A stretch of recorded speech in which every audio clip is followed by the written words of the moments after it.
Via Caldimezzo, incrocio con via Sabotino, a Caonada di Montebellune, è qui che si è consumata l'ennesima tragedia sulle strade della Marca. In questo tratto, pochi minuti dopo le 12, ha perso la vita Davide Bon di Volpago del Montello, 18 anni, compiuti ad aprile.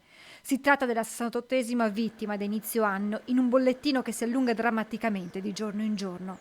Ancora da chiarire l'esatta dinamica di quanto accaduto, ma da una prima ricostruzione della polizia locale, intervenuta per i rilievi, un'auto condotta da una donna svolta a sinistra per entrare in via Sabotino. Alle sue spalle una Volkswagen Lupo rallenta. È a questo punto che sopraggiunge la moto condotta da Davide. Il ragazzo, probabilmente nel tentativo di evitare l'impatto con l'utilitaria, avrebbe frenato, perdendo però il controllo della Cagiva 125. Il diciottenne finisce violentemente a terra.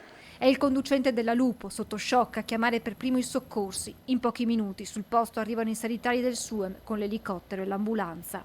Ho visto gli attimi immediatamente successivi e ho visto la persona che era distesa per terra, ma era completamente immobile.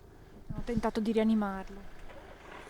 Dopo che sono arrivati i soccorsi, sì, hanno tentato di rianimarlo, adesso non so di preciso, ma penso per un quarto d'ora, 20 minuti, anche di più forse sono andati avanti, ma secondo me non c'è più niente da fare. Nonostante i tentativi di rianimarlo, per Davide non c'è più nulla da fare. Sconvolti i residenti della zona, mentre la notizia della sua morte ben presto arriva a Venegazzù, dove il diciottenne viveva con i genitori e il fratello. Da qualche tempo lavorava in una carrozzeria, stava rientrando a casa per pranzo quando si è consumata la tragedia.